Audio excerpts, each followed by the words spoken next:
Olá, eu sou Munir Dagan e esse é mais um Pluribusiness. Hoje a gente vai falar um pouco sobre arenas. A gente muda um pouquinho o assunto aqui, traz assunto novo para a conversa. Então, a nossa primeira live aí mais focada em arenas e vamos começar bem, porque a gente vai conversar com Samuel Lloyd, diretor do Mineirão e da Urbia Parks. A gente vai bater um papo aí sobre gestão de arenas em geral, mas também sobre os impactos que a pandemia tem causado e ainda vai causar muito quando os jogos voltarem. Então, se inscreva no canal, participe conosco, deixa o like aí no vídeo e também mandem mensagens. O pessoal já está mandando mensagem. Ricardo Alves, Euler Vitor, com a gente também, o Euler, Francisco Santos, Lucas Borelli, bacana. Então, mandem mensagens e perguntas para a gente bater esse papo com o Samuel, e quem vai dar boas-vindas aqui aos nossos convidados, ao nosso sócio-diretor Fernando Ferreira, que além do Samuel, a gente tem hoje a participação do especialista em gestão de arenas, o Paulo Prestes também, né, Fernando? Não, hoje estamos bem aqui, né, rapaz? Dois dos caras que mais entendem do assunto aqui no Brasil. O Paulo aí, que já é um conhecido aí de longa, desde a época que eu morava em Curitiba, rapaz, há alguns anos já, né, Paulo? Acho que mais de 10 anos, Fernando. A gente tomando uns café ali no Shopping Cristal, né, rapaz? Nem deve ter mais aquele café lá, né? Verdade, rapaz. Olha, lá, cara. Faz tempo que a gente não toma café lá. É verdade, faz um tempão. O Paulo é um grande conhecedor aí desse segmento e o Paulo vai ajudar a gente hoje a conversar aí, o Munir também, o nosso especialista em mercado da Pluri, a conversar com o Samuel. Samuel Lloyd aí é uma das referências do mercado, diretor aí do Mineirão, diretor agora dessa operação do Ibirapuera também, que a gente vai ficar sabendo de muita novidade aí, e uma pessoa que tem uma credibilidade aí, um conhecimento bastante grande no mercado aí. Então, Samuel, bem-vindo aí à casa aí, Paulo, bem-vindo à casa aí.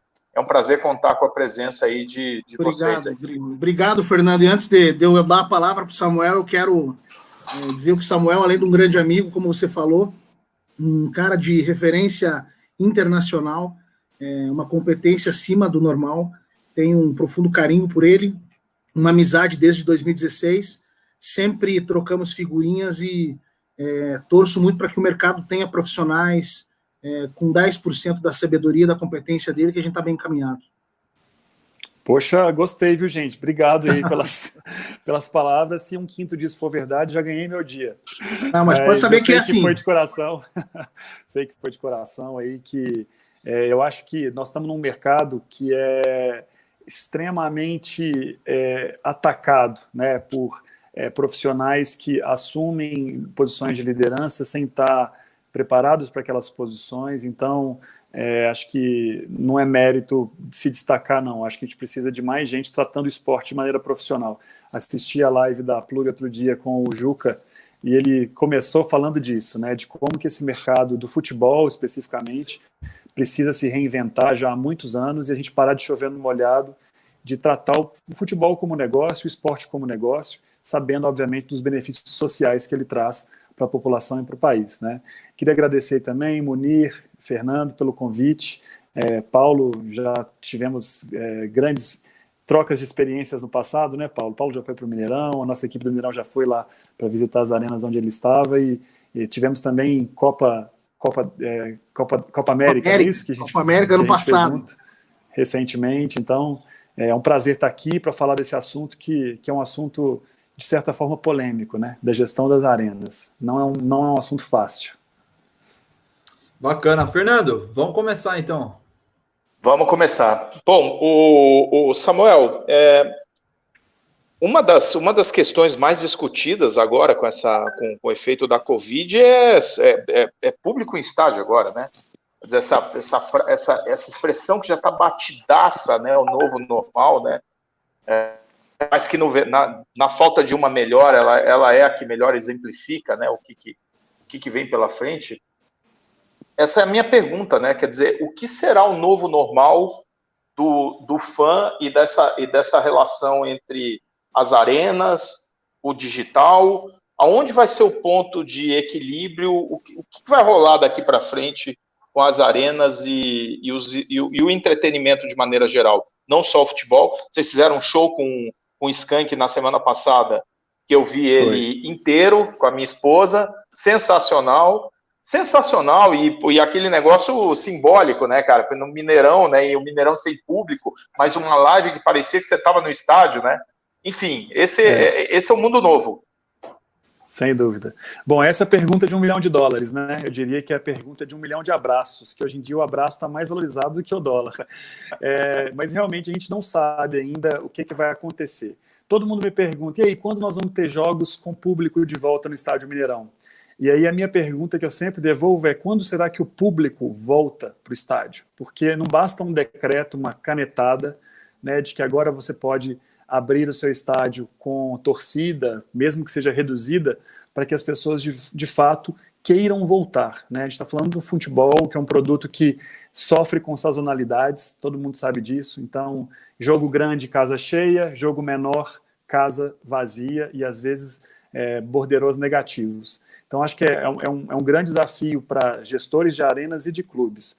No caso do Mineirão especificamente, a gente tem trabalhado em direcionar a nossa comunicação para a solidariedade e empatia do momento. E eu acho que é aí que está a estratégia vencedora, né? Eu vou ousar aqui fazer algumas comparações de como espectador mesmo, mas quando a gente estava tratando exatamente da live do Skank, não sei se vocês acompanharam, teve uma polêmica grande de uma live do Luan Santana no Allianz Parque, e ela teve que ser cancelada em função do cancelamento da internet, né? As pessoas reagiram contra aquela live, que era para todo mundo ficar em casa, e como é que tiraria o Luan da casa dele e faria no Allianz Parque. E a gente está no mesmo setor, o que eu acho que muda é muito o jeito de fazer e o jeito de comunicar. Então, é muito importante que as marcas, né, esportivas ou não, elas consigam comunicar com empatia desse momento, entendendo as dores desse público, desse que seja ele torcedor ou seja um fã de um show, como que a gente vai comunicar isso. No caso do Skank, nós fizemos toda uma estratégia importante de consultar as redes sociais, né, as pessoas antes disso. Né, o Skank tem o Mineirão como casa, esse ano comemora 10 anos do último show do Mineirão antigo, quando o estádio fechou para a reforma, e isso foi um dos fatores que tocaram o coração das pessoas, a emoção das pessoas, para que a live fosse tão bem sucedida. Então, esse é o momento da gente avaliar muito e ir tateando, ao invés de atropelar com uma comunicação massiva ou com um grande anúncio. As pessoas não estão preparadas para isso nesse momento. Elas estão preocupadas em sobreviver, em pagar as suas contas e ter um entretenimento dentro de casa. Bacana. Paulo? O Samuel ele segue uma linha que eu concordo, que é quando é que nós vamos ter coragem de entrar no estádio, entendeu? Porque se você partir do pressuposto que você não conhece a maioria dos torcedores, você como um torcedor num equipamento fechado, você tem uma temeridade grande aí, porque afinal de contas, se você está se mantendo num isolamento social, até mesmo com familiares seus, imagina você fazer isso com pessoas que você não convive. Então, existe um temor muito grande da sociedade, e isso é um fato global. Como o Samuel disse, quando é que nós vamos ter coragem para entrar num estádio, para entrar numa casa de shows, num teatro, num cinema? Eu não sei quem está sentado ao meu lado, eu não sei a procedência dele. mas esse um lado pode ser 1,5 metros. Tá, mas eu tenho circulação de banheiro, eu tenho circulação de bar, eu tenho acesso. Em algum momento, esse 1,5 metros vai ser 50 centímetros ou menos até. Então, é muito importante esse contexto, e a preservação da vida realmente vem em primeiro lugar. Assim, tem muita gente perdendo emprego, tem muita gente com dificuldades financeiras que dependem do futebol. Eu, particularmente, sou um consultor da área, os projetos estão todos bloqueados, fechados ou inexistentes, mas, em primeiro lugar, a vida. Eu tenho 2 filhos pequenos, e a gente não consegue imaginar essas pessoas circulando num Mineirão com 30, 40 mil pessoas aleatório. Então a gente tem que ter muito cuidado mesmo antes de abrir os portões no mundo inteiro para público, né? Queria também fazer um comentário que é o seguinte, que nós já estamos vendo aí vários exemplos de lugares quando se reabrem ficam lotados, né? Rodou uma imagem da internet aí de uma rua de Campinas que reabriu o comércio e ela abarrotou de gente. A diferença que a gente tem para o futebol, eu não duvido que o primeiro, o segundo, o terceiro jogo que a gente vai abrir, ele vai lotar também. mas a gente sabe que o futebol é um esporte que depende de frequência, né, e de muito engajamento, né, para que ele seja sustentável ao longo de 40 jogos, que é o caso do Mineirão.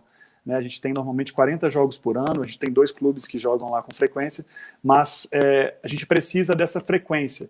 Então, o que é muito difícil dizer hoje é se uma reabertura para o público trará essa sustentabilidade da frequência.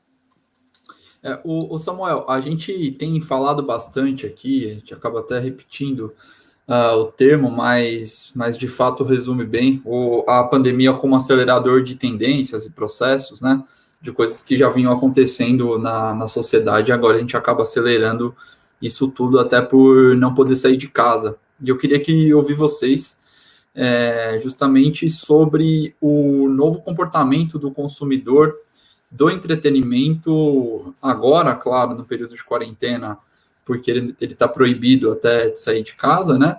Mas vamos pensar no futuro aí, quando as pessoas estiverem aptas a sair de casa com mais segurança. Vocês acreditam que esse tempo sem público no estádio, agora sem jogo, mas depois sem público, pode afastar aos poucos o torcedor? A gente viu aí ano passado, primeira vez no século XXI, que a gente passa da casa de 20 mil pagantes no Campeonato Brasileiro, ou seja, a gente estava crescendo em relação ao público. Mas a gente sabe também que o digital tem crescido muito também, as gerações mais novas estão muito ligadas na questão dos games, as lives têm funcionado muito bem agora, e no teu caso, né, Samuel, você faz gestão de espaços físicos em que as pessoas frequentam, né? Tanto o Mineirão quanto o parque. Então, focando não só no futebol, mas em geral, você acredita que pós-pandemia as pessoas vão ficar mais dentro de casa? O lazer delas será mais dentro de casa, ou a gente vai voltar com uma sede muito grande, com uma vontade muito grande de encontrar pessoas em lugares públicos? Só um detalhe, só um parênteses. Hoje, Samuel, abriu o comércio em São Paulo. Né? As imagens ali da região da 25 de março são de Natal de economia crescendo 10% ao ano. Uma coisa impressionante. É impressionante. A minha aposta é que nada substitui o ao vivo, né? Essa coisa do presencial. Eu acredito sim que há cicatrizes. Então, algumas pessoas vão ter alguma resistência, mas a gente tem um mercado gigantesco, né? Quando a gente olha para o tamanho das cidades, as pessoas elas já estão até um pouco cansadas de consumir o conteúdo digital. Acredito que aí a geração Z, que está surgindo aí agora, já está muito mais pronta para os e-games, e aí já tem, por exemplo, a vocação de se divertir em casa. Mas a gente vê também como uma tendência da criação das grandes arenas, para que elas joguem o videogame junto com uma galera. Né? Então, eu acho que isso é um fator intrínseco ao ser humano, essa questão da socialização, das pessoas se encontrarem. O que eu acho que adianta bastante, muda o comportamento, é a adoção da tecnologia.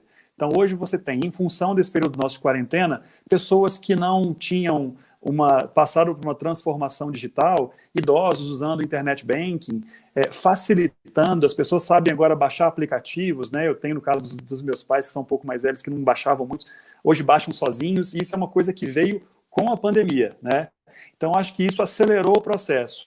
Os negócios que estiverem preparados para aproveitar dessa camada digital junto com o mundo ao vivo, eles podem se beneficiar disso tudo. Então, vou dar um exemplo para vocês do nosso projeto do Parque Ibirapuera, em que esse pilar tecnológico, ele é o que eleva a experiência dos usuários. Então, as pessoas, elas, através de um aplicativo único, elas vão poder pagar o estacionamento, fazer uma reserva num restaurante, comprar o seu ingresso para um evento no Auditório Ibirapuera ou uma exposição na Oca, resolver a vida dela de conexão no Wi-Fi. Então, é um super app que ajuda as pessoas a se locomoverem naquele espaço onde as pessoas têm frequência, que é o caso do futebol, por exemplo.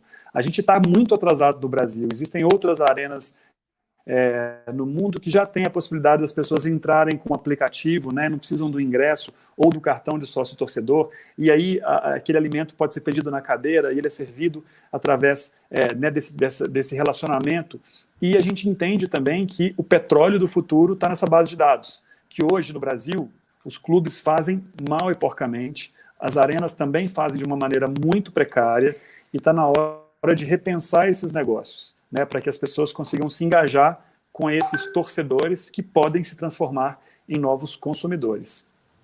Eu já te passo, base de dados você diz sobre o torcedor, né? Sobre o torcedor. Exatamente. Que frequenta a arena.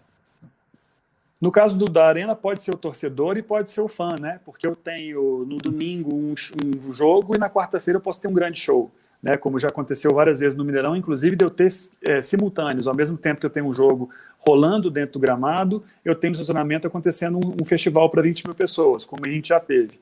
Então, quando a gente passa a olhar para esse público, né, de 3 milhões de pessoas que passam pela arena hoje, e a gente tem pouquíssima informação sobre elas, eu acho que aí é que está o tesouro comercial que as arenas precisam começar a olhar, e é o caso do Mineirão, nesse processo de reinvenção que nós estamos passando no momento.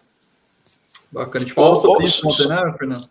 Só uma dúvida, Samuel. Esse aplicativo que vocês pretendem colocar no Ibirapuera, você tem um semelhante a esse no Mineirão? Não, ainda não. No Mineirão é um pouco mais complexo, porque a gente trata com organizações muito fortes e poderosas, que são os clubes, né? E elas, na verdade, elas utilizam aquele espaço sem a gente ter muita força para impor processos, né? Que nós já gostaríamos de ter implantado há muito tempo as bilheterias digitais, porque isso poupa filas, auxilia bastante na identificação dos torcedores também, e normalmente a gente encontra alguma resistência. Eu acredito que as gestões mais modernas, eu fico vendo o movimento do Atlético na Arena MRV, que está sendo construída, e a própria nova gestão do Cruzeiro, já falando bastante sobre engajamento de sócios e não apenas a venda do sócio-torcedor. Eu acredito que esse assunto agora esteja em voga e ele vai aparecer com mais frequência entre os clubes de futebol também. Eu queria fazer uma pergunta aí para vocês dois, quer dizer, aproveitando a experiência de vocês com o assunto, que é o seguinte: olhando do lado como um estudioso do mercado de maneira geral, né, e também como um usuário, né? Então, eu vou dar um exemplo, um exemplo longe, né, é verdade, mas vai lá, vamos usar ele. O 49ers, né? O 49ers tem você veja como a gente tem espaço, não vou falar que a gente está atrasado, como a gente tem espaço para evoluir, né? Os caras criaram, porque a gente tem enzima, que é a aceleradora nossa, e um pouco nós olhamos para a aceleradora deles lá. Eles têm uma aceleradora, e essa aceleradora existe só para desenvolver e apoiar startups que de alguma maneira estejam ligadas ao business do clube, né, do clube, venue e tudo, né. E aí, uma dessas startups deles mesmo, né, desenvolveu o aplicativo dos caras, que é um fenômeno, né, porque você faz tudo com ele, tudo, absolutamente tudo, né. Eles têm um negócio que são aqueles aqueles pontos não de Wi-Fi, aqueles pontos de localização, né, que permitem que você... São os beacons, né, os famosos beacons. Os beacons, exatamente, os beacons. Isso. Que permitem você quase seguir o cara. Agora eles estão interligando com essas câmeras de traqueamento de atleta que permitem você seguir, né, câmeras espalhadas pelo estádio, e aí você pode, com o aplicativo, selecionar o jogador que você quer seguir, clicar lá nos botões para jogar inúmeras estatísticas do cara. É um negócio de outro mundo. Mas aí eu quero voltar aqui no nosso ponto, que é a realidade quando a gente olha para as arenas no Brasil, e aí eu queria ouvir a opinião de vocês e não apenas falar das operações, por exemplo, o Mineirão ou o Atlético lá do Paulo, quando esteve lá, mas do mercado como um todo. Mas, porra, como pode a gente desenvolver entretenimento? E, de novo, nós estamos falando de entretenimento, né? Quando eu decido ir num jogo de futebol, que eu vou perder 1 hora para ir e voltar, ou 2 horas para ir e voltar, mais o tempo antes, assistir o jogo, cara, você perdeu 5, 6 horas.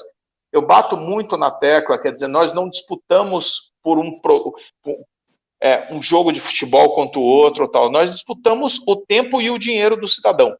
a escassez e a restrição é o tempo e o dinheiro.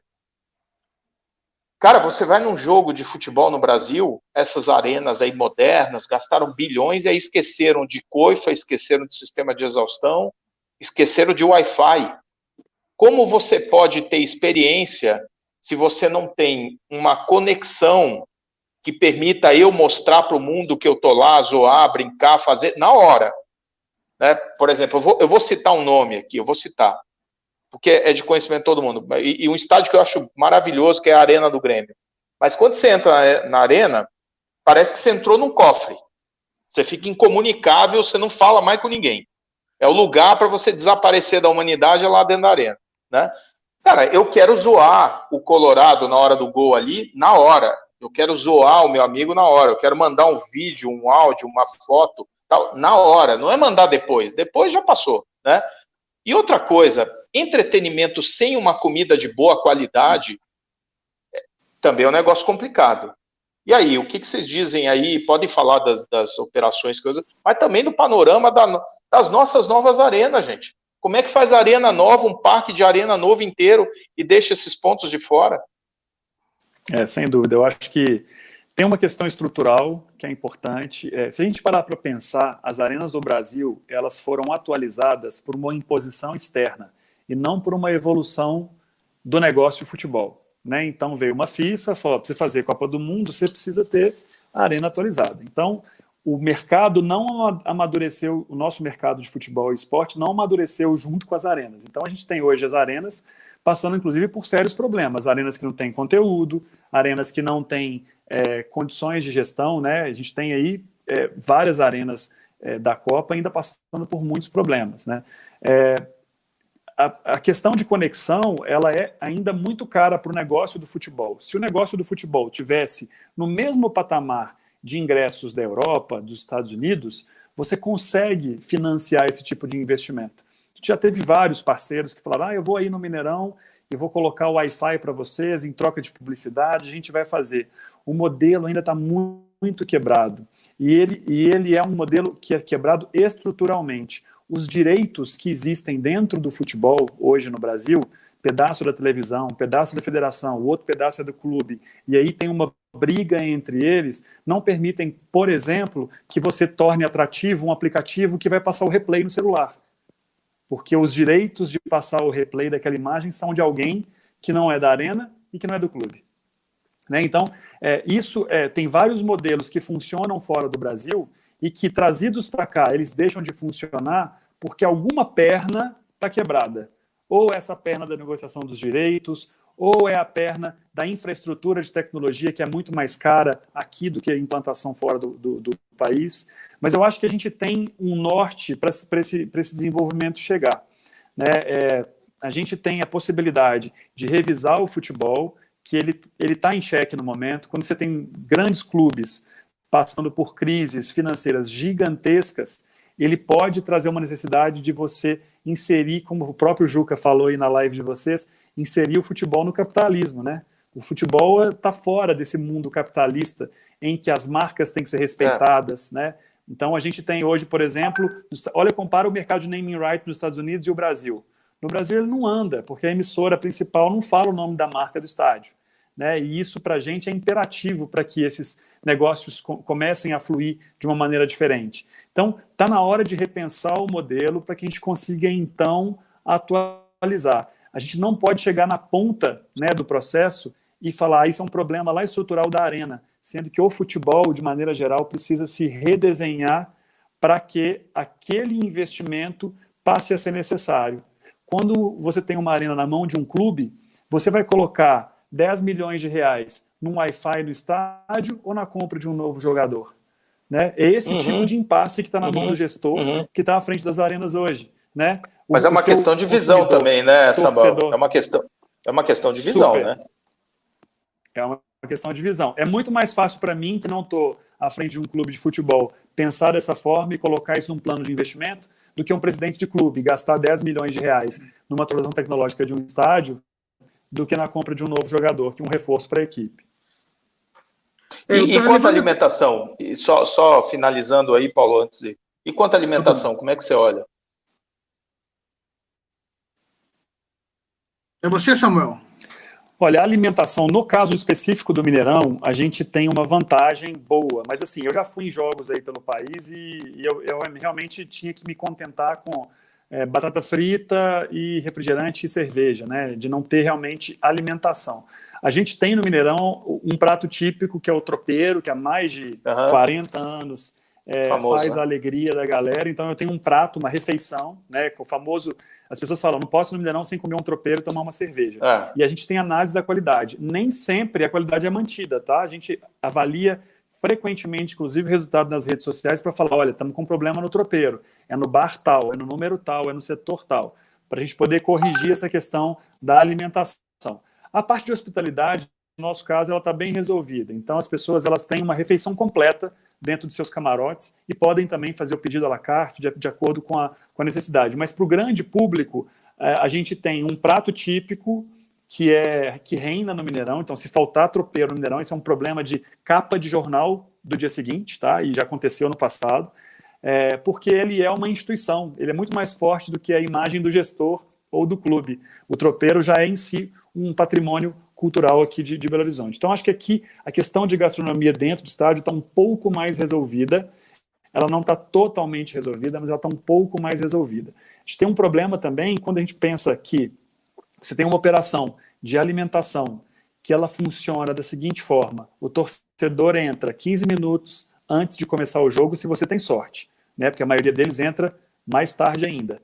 Elas entram para um espaço onde ela tem uma cadeira e ele vai ficar com atenção total para o jogo durante 45 minutos. Elas voltam e querem se alimentar por 15 minutos. E depois elas voltam por mais 45 minutos para a atenção total.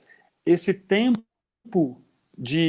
onde o serviço é feito, onde a venda é feita, ele é muito limitado para que tenha um grande retorno, porque você tenha vários pratos no seu cardápio. Então eu consigo entender essa fronteira. Mas, por exemplo, nós falamos aqui da tecnologia, né, que pode levar o atendimento, né, eu peço por um aplicativo uma alimentação, eu estou na cadeira tal, isso pode catapultar o número de vendas e tornar esse negócio gastronômico dentro de estádios mais sustentável.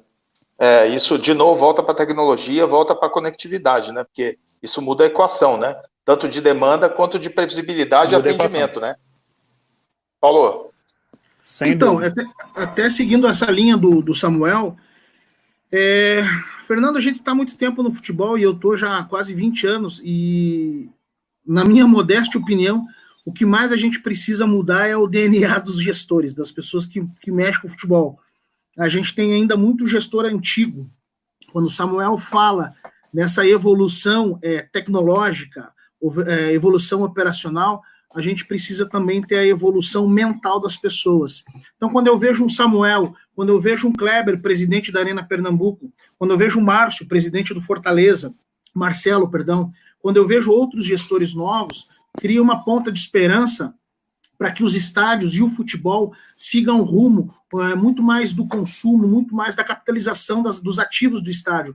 Quando o Samuel fala, o presidente tem a opção ou contratar um jogador de maior porte ou injetar dinheiro em hospitalidade, em camarote, é óbvio que ele vai injetar em jogador, sendo que a gente tem hoje um déficit muito grande de receita nas áreas de alimentos e bebidas. Eu mexo muito com isso, eu trabalho com esse projeto de alimentos e bebidas, de acesso. O nível de insatisfação dos clientes, dos torcedores é fora do comum, é fora do normal. O nível de reclamação, o serviço é muito mal feito. Os clubes tentam, como o Samuel disse, porcamente melhorar tudo isso. Mas é muito difícil, a gente não tem equipe treinada. A tecnologia que você falou, Fernando, dos 49ers, eu estou buscando também ao redor do mundo da minha empresa para até aplicar para os clubes. E quando a gente apresenta para os presidentes, o cara fica olhando para você e fala, você é louco, como é que você vai querer colocar isso aqui? Porque a cabeça e a mentalidade dele está em 1950. Sempre foi feito desse jeito, e aí você fala, presidente, me desculpa, sempre foi feito errado.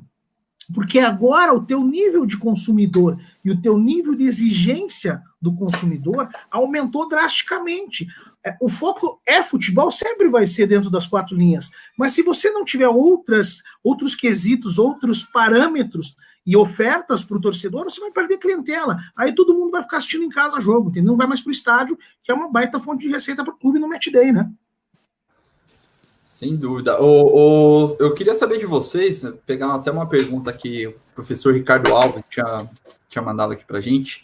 Ele falava do retorno do futebol na Europa, né?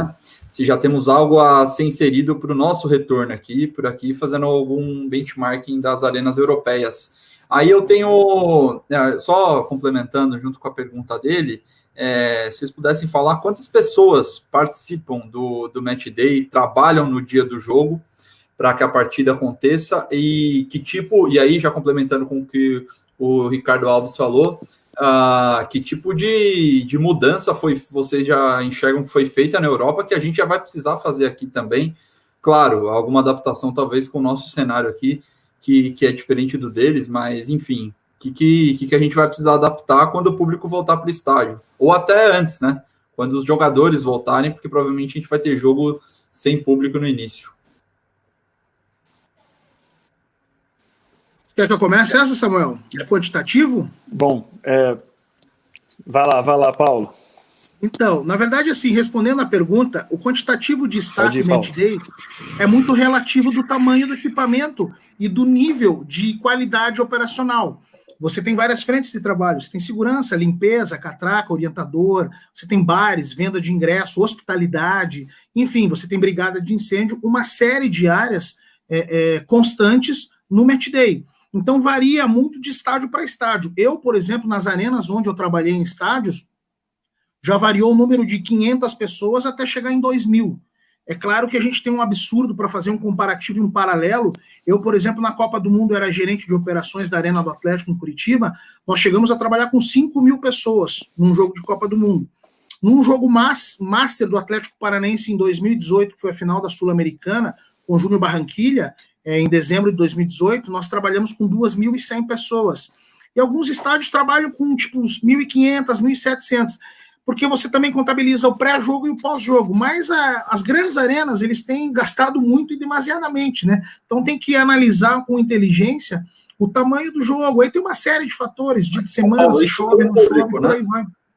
Também. Sem público, dá para dimensionar quanto isso é, por exemplo... Na verdade, você vai ter a equipe jornalística ser autorizado, você vai ter as delegações em si, alguma coisa de segurança mesmo, para abrir ou fechar uma porta. Você não tem, com portões fechados, eu já fiz jogos com portões fechados de alguns times que perderam o mando de campo no passado, que nada tem a ver com o Covid, e você tem lá a presença de 2 ou 3 diretores num camarote, do visitante também, e os 2 times, nada mais. Então, assim, com portões fechados, não mexe absolutamente quase nada no estádio, a não ser que tenha aí algum outro tipo de movimento, mas não me lembro de portões fechados ter movimento grande de pessoas circulando dentro do estádio. A gente teve ali, antes da Covid, um jogo do Cruzeiro que ele foi penalizado, né, de pontos e portões fechados. Esse jogo acabou acontecendo na Arena Independência, mas a gente chegou a fazer uma cotação. E a gente acredita que esse volume de pessoas e custo seja muito parecido com aquele tempo lá de trás. Obviamente, a gente tem algumas coisas profiláxicas, né, de limpeza e de álcool gel e talvez distribuição de máscaras para quem vier sem a sua máscara, ou até a gente já considera a troca periódica de máscara, né? Depois que você ficou, sei lá, 2 horas com uma máscara, você teria que trocar por uma outra. Então, isso tudo está sendo pensado pela nossa equipe, obviamente trazendo especialistas de biossegurança para essa discussão.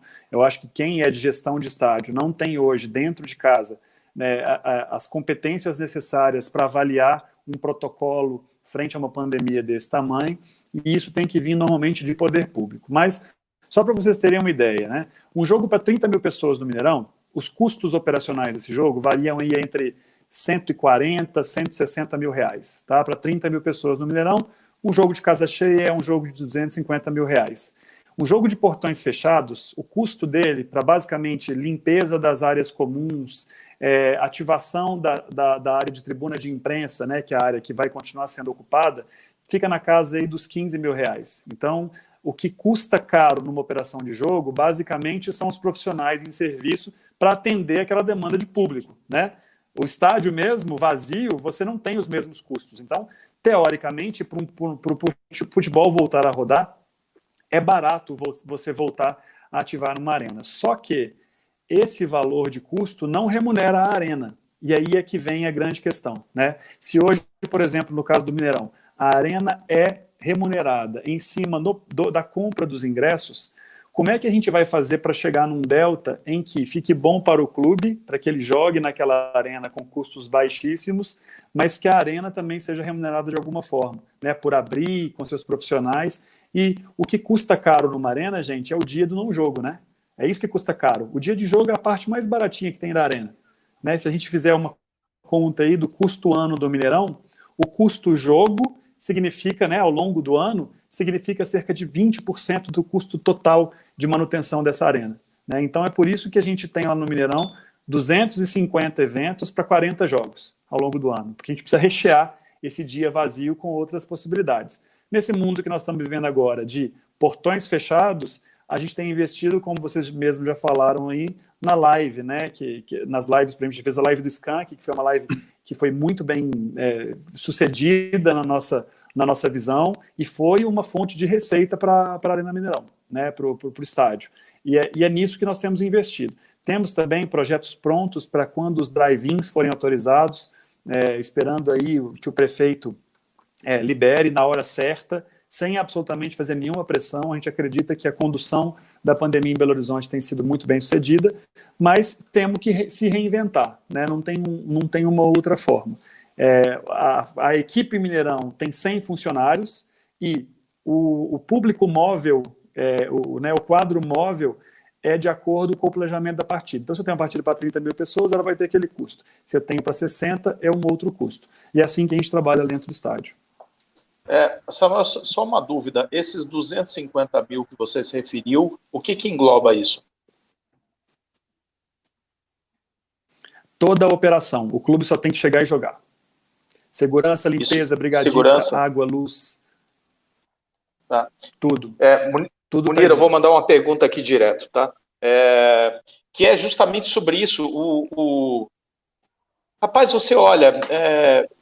A gente teve com os presidentes de Fortaleza e Ceará aqui, e eles estão muito satisfeitos de terem a possibilidade de usar a Arena Castelão, né? O Bahia se beneficia de usar a Fonte Nova, né? E aí vem uma pergunta que, obviamente, entre as vaidades e a rivalidade dos clubes, mas o Atlético Mineiro anunciou que vai fazer um estádio aí agora, né? Quer dizer, uma arena lá em MRV. De que maneira isso impacta os planos do Mineirão, Samuel? E qual a lógica disso? E já também esticando essa pergunta também para o Paulo, porque houve aí anos atrás uma proposta do Petralha, né, Paulo, de fazer com que Curitiba e Atlético unissem lá o Couto Pereira e a Arena, né? Então eu queria ouvir basicamente isso, quer dizer, a questão separada, as duas questões aí, Samuel. Então, a gente vem acompanhando bastante esses anúncios aí. Eu acho que o Atlético tem na mão uma grande oportunidade. É um pouco do que o Palmeiras tem com a Crefisa, né? Então, você tem um grande torcedor que tem um potencial de investimento, uma área, que é no caso da MRV, e fez essa proposta. Então, na verdade, a gente vai acompanhar e vai assistir. Eu entendo que em Belo Horizonte é uma cidade que tem espaço para as duas arenas. Para vocês terem ideia, no ano passado nós negamos 70 shows, né, dos shows, por exemplo, que aconteceram em São Paulo, de maneira geral, apenas 2 foram para Belo Horizonte, porque o Mineirão não tinha mais data, né? A gente fez 253 eventos no ano passado, então a gente não tem mais data suficiente, e tem um mercado consumidor também importante para essa área cultural. Do ponto de vista de jogos, faz falta para o plano de negócios original da Minas Arena, né? Então, lembrando para as pessoas, nós somos uma PPP, uma parceria público-privada, que tinha um plano de negócios que era baseado em 60 jogos na Arena todos os anos, e a gente tem aí um total aí de 45 jogos do ano passado por causa da Copa América. Então, isso obviamente impacta o plano de negócio, mas isso não determina o sucesso ou o insucesso da Arena. O que precisa acontecer é que a gente pode falar, olha, Estado de Minas Gerais, aquele plano de negócio com 60 jogos não se sustenta. Nós não temos mais esse conteúdo aqui, e aí vai ser um conteúdo que vai para a Arena MRV, né? Eu não tenho os bastidores desse número, mas eu só consigo olhar para os números que o Mineirão entrega para os clubes mineiros e não conseguir entender um raciocínio lógico no investimento de uma outra arena. Tá? Para vocês entenderem, os clubes mineiros pagam para jogar no Mineirão apenas esse custo que eu falei para vocês aí, para a partida acontecer. Né? E tem as suas receitas quase que completas sendo direcionadas. Né? Cerca de 10% do borderô é a remuneração para a concessionária. Sendo que quando você tem uma arena inteiramente sua, você tem aí todos os ônus de manutenção, etc. e tal. Duas arenas que eu considero bem relevantes em serem multiusos hoje no Brasil o Allianz Parque em São Paulo, o Mineirão também, com o Corinthians com algumas possibilidades, né, como forma de arena com uma agenda movimentada. Tá? Todas as arenas têm eventos, Beira-Rio tem, em Curitiba a gente tem, mas com uma agenda frequente de shows, a gente tem poucas. Né, e elas são gerenciadas por outras empresas que não seus próprios clubes. Né? Então, eu acho que aí tem um ponto importante de análise. Né? Se for o caso da Arena MRV também ser administrada pela MRV e não pelo Atlético, eu acredito que tem mais chance de sucesso. Na mão de um clube de futebol, as prioridades vão ser sempre o futebol e não a gestão multiuso. Exato. Aqui em Curitiba, Fernando, Samuel e Munir, houve há uns anos atrás realmente esse sentimento, e eu sou suspeito para falar do presidente, do Mário Celso Petraia, no qual eu tenho um profundo carinho e admiração e uso ele como referência na minha carreira. Ele realmente cogitou essa possibilidade, não via com os olhos tão negativos, porque, como o Samuel falou, a comunidade de Curitiba absorvia muito bem, tanto Curitiba quanto o Atlético, a Arena da Baixada, seria, e vou ir até um pouco mais longe, poderia absorver também o Paraná Clube, com 3 times jogando no mesmo estádio, dependendo dos calendários. Aí você tem a questão da primeira e segunda divisão, a inserção da grama sintética ajuda e muito, porque se você parar para pensar, o gramado natural não conseguiria aguentar 2 ou 3 times jogando toda semana. Porém, a praça estava ali, está montada. É claro que aí nós voltamos, né, ao início do século passado, com aquela questão clubista, a paixão, a diferença entre torcedores, a rivalidade, que não permitiria. Eu tenho muitos amigos torcedores do Curitiba que falam: Paulo, eu jogaria sem nenhum problema na Arena da Baixada como meu estádio anual. Você multiplicaria de 30 para 60 jogos no ano e você tem aí mais 300 e poucos dias no ano.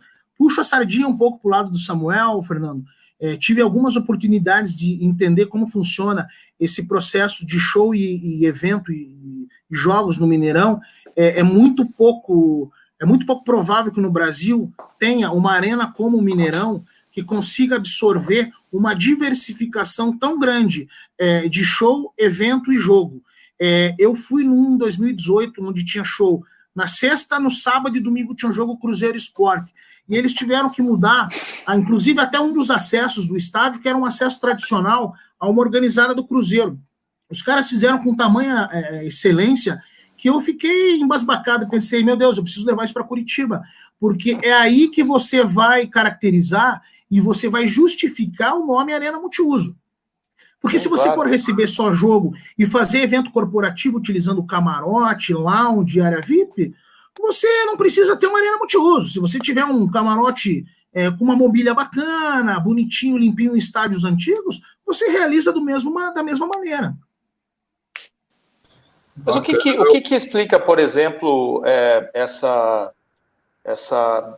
Porque se vendeu muito a ideia da arena multiuso, né? E de fato o que a gente viu foi que ela é multiuso basicamente no Mineirão. Os números são impressionantes, né? 250 shows, Samuel? Ou 250... 250 eventos. De shows para cima, shows acima de 10 mil pessoas, nós tivemos cerca de 50. Né? Os outros são eventos um pouco menores, eventos para 3 mil, 4 mil pessoas. Então a gente tem eventos menores aí. O número é impressionante. Mas a grande maioria deles são eventos de música. O número é impressionante. Mas você veja, quer dizer, basicamente o Mineirão e o Allianz Parque, que também tá em São Paulo, né? Convenhamos, né? Mas você vê, o Rio de Janeiro não tem isso, né? O Maracanã é um foco de discussão e de problema aí há muito tempo, né? Aí agora tem uma questão. Mas o que impede?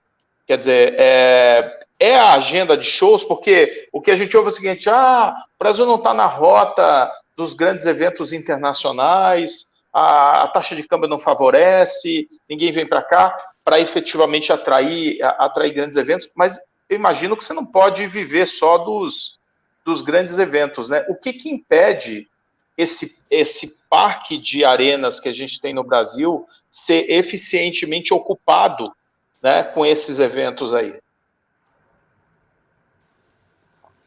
Bom, eu tenho uma aposta, não sei se o Paulo quer falar primeiro essa. Vou falar, pode falar. Tem uma visão um pouco mais ampla de arenas.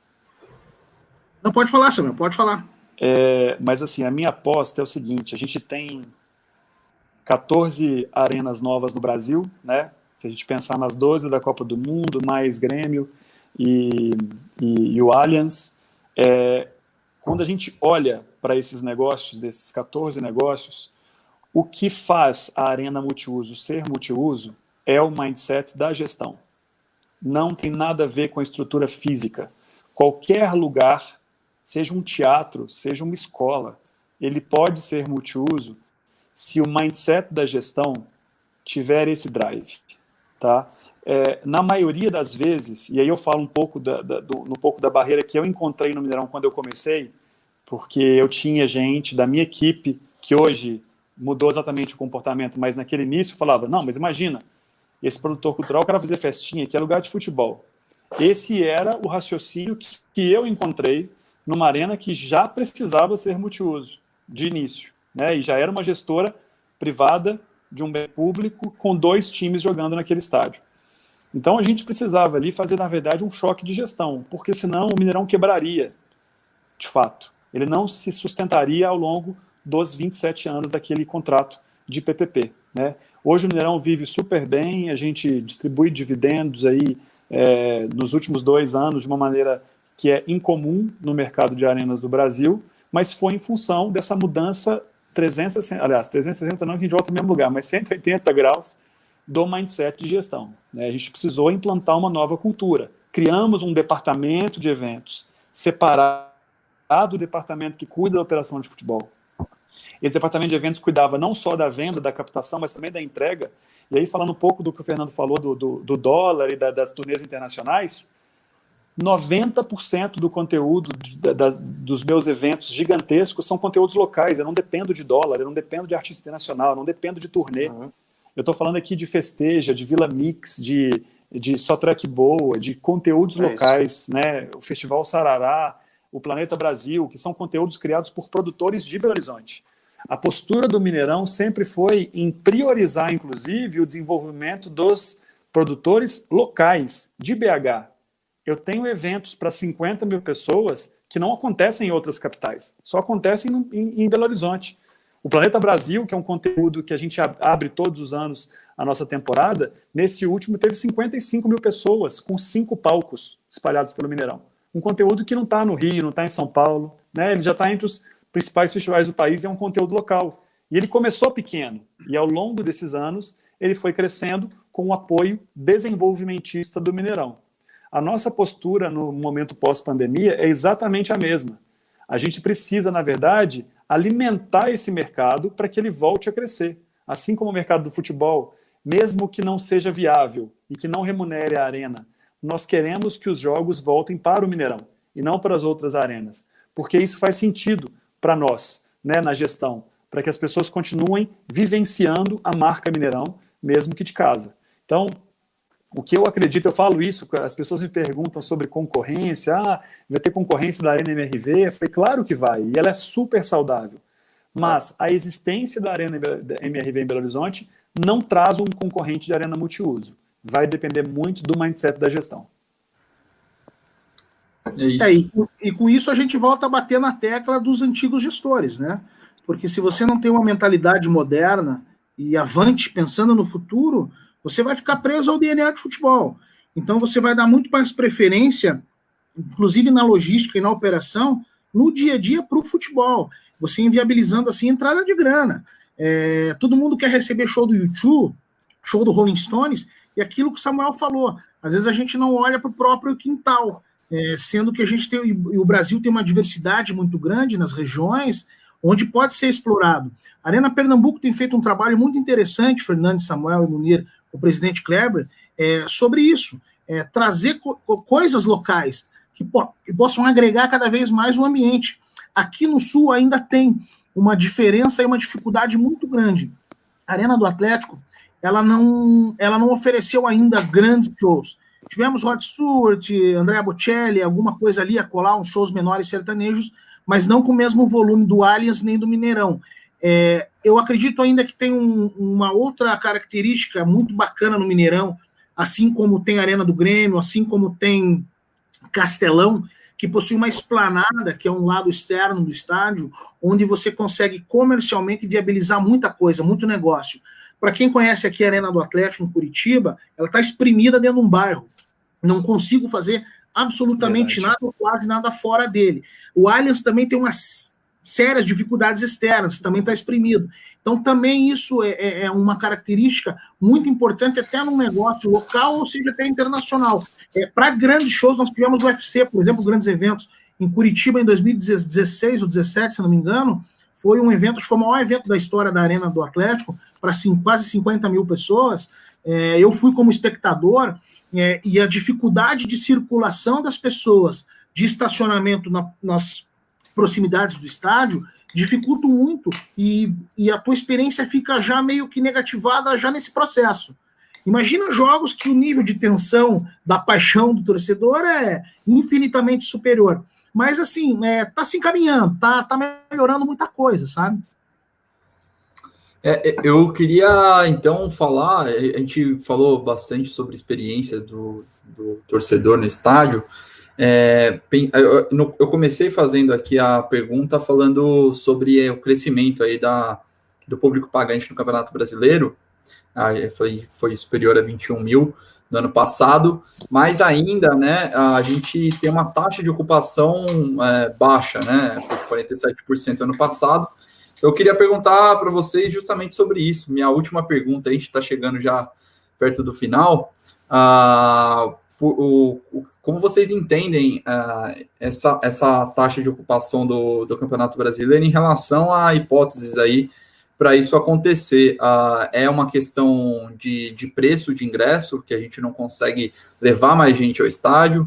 É uma questão justamente que, como vocês falaram, que a gente tem que melhorar a experiência do torcedor nas arenas e nos estádios.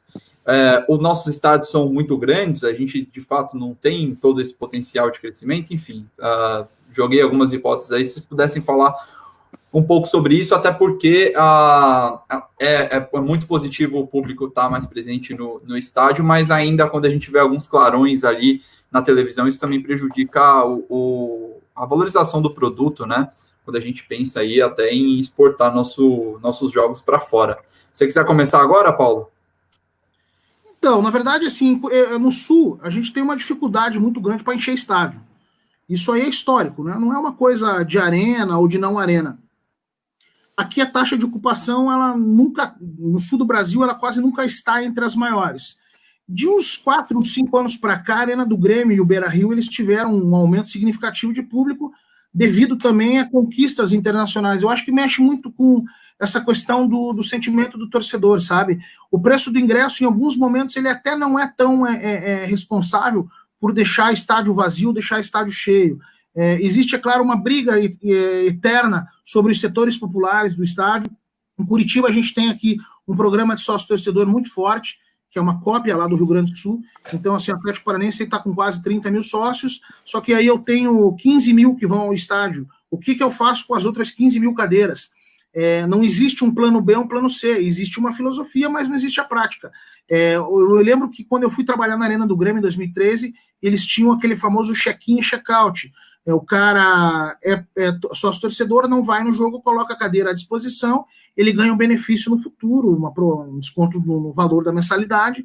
Isso precisa ser muito melhor trabalhado, porque se você tem um quadro que a taxa de ocupação tua bate em 40% só de sócio-torcedor, aqueles que não vão, a disponibilidade de ingresso tem que ser imediata, até com um preço mais barato, só que daí, por outro lado, você entra na briga, pô, eu pago 150 por mês de sócio, aí você me vende o ingresso da minha cadeira porque eu não fui no jogo a R$20, é só para encher estádio. Então tem uma série de particularidades que precisa ter uma conversa um pouquinho mais profunda entre dirigentes, e principalmente em setores das torcidas, sabe? É importante você ouvir o torcedor em pesquisas, trazer para dentro do estádio, não só em dias de jogos, para entender um pouco mais dele, essa questão de necessidades. Eu vejo que os clubes trabalham muito pouco essa aproximação, a não ser redes sociais, e-mail marketing, programa sócio-torcedor. Eu trabalhei em clubes que eu fazia isso, de você ter sessões para trazer os torcedores, o que está faltando? Como que está o preço de ingresso? Por que vocês não estão vindo? Ou amigos de vocês?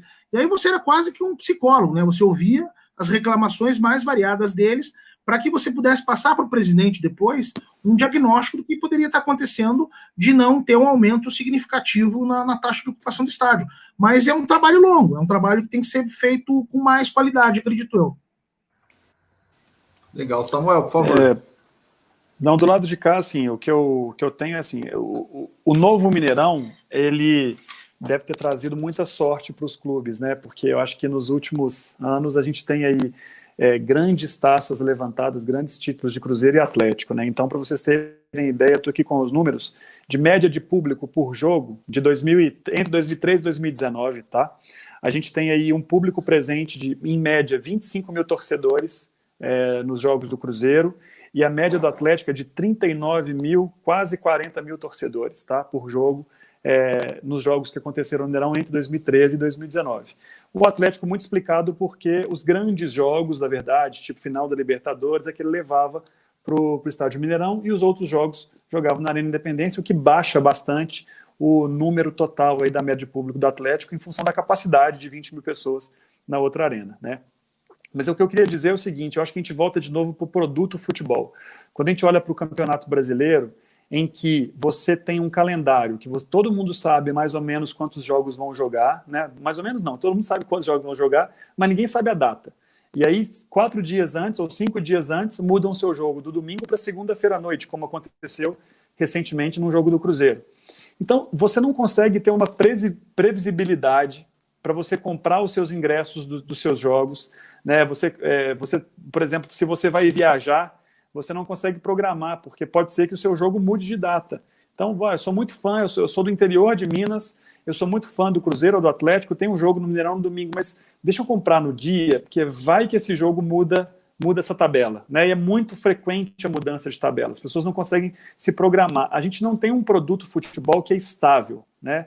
São muitos interesses, como eu falei, os direitos, eles são muito desconexos, isso não ajuda para que a gente, se a gente está falando de um esporte que depende de frequência, e aí bem específico do Campeonato Brasileiro mesmo, eu acho que a Copa do Brasil ela se resolve na emoção do mata-mata, né, que tem uma atratividade daquele jogo que pode ser o final do seu time se ele não passar para a próxima etapa. Mas no caso do Campeonato Brasileiro, a gente tem, ele deveria ser um calendário mais flexível, menor, né? Ou seja, menos oportunidades para você ver o seu time e, portanto, você tem mais relevância em cada uma daquelas partidas, né? Então, acho que esse produto futebol precisa ser revisto. Então, não adianta você falar que Curitiba não tem público para o estádio ou que o Mineirão tem muito público para o estádio, porque, como o próprio Paulo falou, depende muito do momento que aquele clube está no campeonato. Tivemos sorte que esses clubes estiveram super bem nos campeonatos aqui em Belo Horizonte, que levou muita gente para as arenas,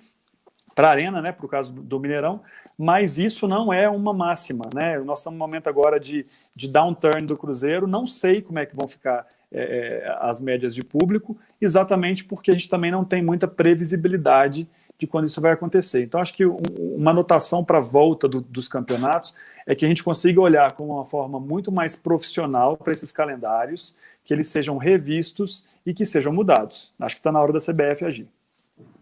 É isso, a oferta de jogos aqui, pelo menos nos clubes grandes, é recorde no mundo, né? Fernando, estamos chegando no fim, né? Mas daria para fazer mais umas 2 horas aqui. Daria, uma pena, rapaz, uma pena. Sempre no final é esse sentimento. Mas eu queria fazer uma pergunta, Samuel, especificamente no caso do Ibirapuera, né? Eu agora não moro mais, eu moro aqui perto de São Paulo, na verdade, em Alphaville, que é aqui em Barueri, né? E eu morava ali a 3 quadras do Ibirapuera, meio no meio do caminho entre o Ibirapuera e o Parque do Povo. O que sempre me chamou muita atenção é a quantidade de gente nesses parques, né? E, ao mesmo tempo, a falta absoluta de o que fazer nesses parques, né? Se você não for andar, você não faz mais nada nesses lugares, né? Até para você tomar uma água de coco, o negócio é complicado, né? O que vocês estão planejando para o Ibirapuera, com essa concessão que vocês venceram? Não, bacana. Eu acho que só essa pergunta renderia 1 hora de fala aqui, né? Mas vamos lá, vou tentar resumir para vocês. Basicamente, é resolver um pouco dessas dores aí, né? A gente está fazendo um trabalho com muita pesquisa do campo esportivo aí. A gente trouxe a Octagon, por exemplo, que fez um trabalho espetacular para a gente, para entender quais são os usos do Ibirapuera. Tem esportes que acontecem lá dentro que não tem quadra, e as pessoas improvisam um jeito de... Vou dar o exemplo do rugby, que nós descobrimos que tem vários times de rugby não que usam sabia. o Ibirapuera e não sabem onde jogar, né? Então, nós tivemos várias descobertas aí. Então, o nosso propósito é exatamente esse, entender o que é o comportamento daquele público que usa esses parques e oferecer a infraestrutura adequada. Então, a gente pretende transformar o Ibirapuera num grande... Aliás, reforçar e organizar esse polo esportivo, que ele já né? Várias assessorias esportivas utilizam o parque para trabalho, e isso é incrível. A gente quer aumentar o número de praticantes de esporte que usem o parque público para isso. A gente tem a possibilidade de transformar também num grande polo gastronômico, como você mesmo falou. A água de coco é bem emblemática, mas a gente tem dia que o ponto está ocupado, tem dia que não tem ninguém lá para você comprar água de coco, você tem que ficar caçando onde tem alguém para vender água de coco, né? A melhoria também do serviço de alimentação das lanchonetes, trazendo novos restaurantes. Essa camada tecnológica que ajuda na experiência do usuário, para ele saber o que está acontecendo no Parque Ibirapuera hoje. Então, você era vizinho, se você quisesse saber o que tem na Oca, você tinha que buscar nos jornais para saber o que tem na Oca. Não tem um site, né, um local, um aplicativo que concentra todas as atividades do Parque Ibirapuera, e isso passa a acontecer. Então, a gente tem bastante da preservação desse ambiente, a gente transforma um ambiente mais verde. Hoje, áreas que são asfaltadas, e são asfaltadas simplesmente porque estão há muitos anos asfaltado, porque antes passava carro, ônibus dentro do Parque Ibirapuera, e depois ele foi fechado, né? Antes não tinha isso. Então, a gente começa a olhar para esse parque com o uso atual e contemporâneo que ele tem e traz as melhorias que essa população precisa. Isso com muito diálogo, né, escutando as pessoas. É um contrato de 35 anos. A gente acredita que os 5 primeiros anos serão grandes anos das pessoas verem uma diferença em função da estrutura do patrimônio histórico que está depredado, voltar a ser restaurado. Então as pessoas vão ver um marquise funcionando, o skatista tendo espaço ideal para ele fazer a prática do esporte, que hoje ele não tem. Então, na verdade, ouvir o que a população precisa, entender como é que são os principais parques do mundo, como que eles estão se relacionando com esses conflitos de uso, trazer isso para o Parque Ibirapuera, e uma atualização tecnológica que ela é indispensável para os dias atuais, né? Acho que é mais ou menos por aí que passa as melhorias do parque. Maravilha, maravilha. E quando é que começam? A gente tem no nosso... O contrato de concessão, na verdade, são 6 parques, né? Nós já estamos com 2 parques desde janeiro. A partir de 21 de julho, a gente, então, assume o Parque Ibirapuera e também o Parque dos Eucaliptos. E a transformação, ela acontece em 3 anos, que são os períodos que a gente tem para fazer todas as reformas, né, de acessibilidade dos equipamentos, restauro das obras do Niemeyer e também de melhorias no ambiente natural.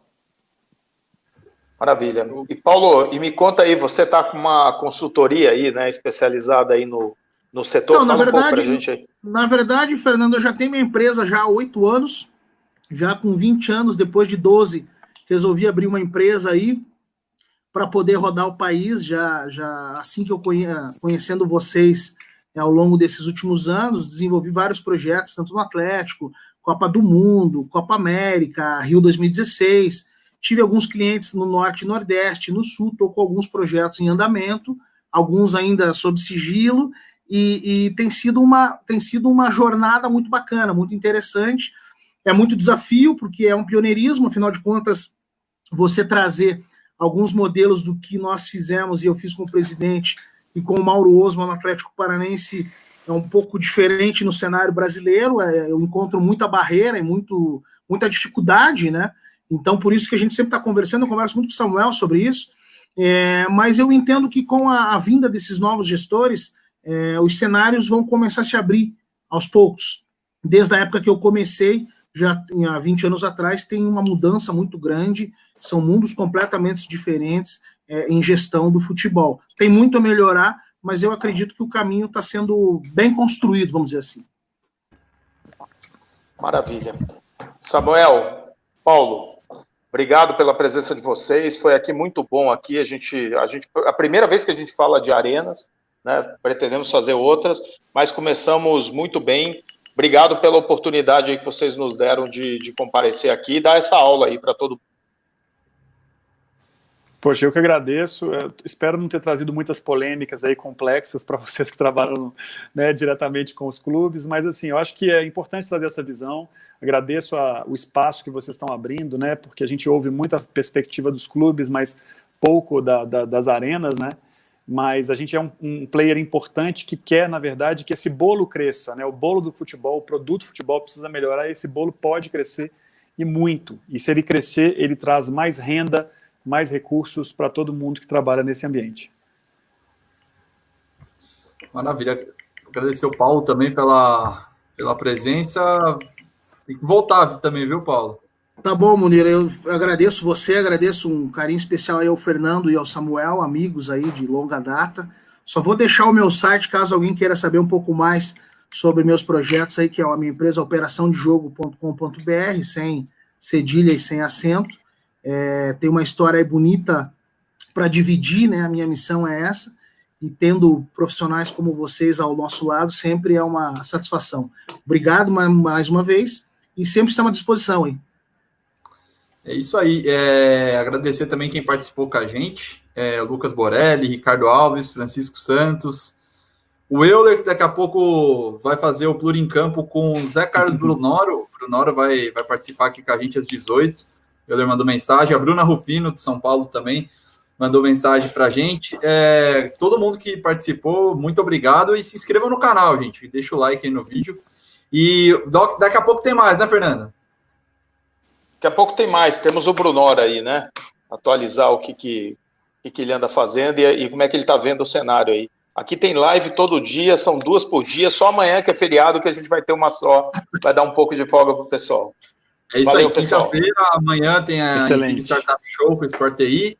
Na sexta a gente tem Pluri Review às 11 e tem Pluri em Campo com o Wilson Gotardo e com o Euler também, que vai voltar aqui para falar com a gente. Gente, obrigado, viu? Obrigado. Valeu, gente. A Sport TI, que é de Belo Horizonte também. Valeu, pessoal. Um abração aí, hein? Tchau, tchau. Obrigado. Até mais.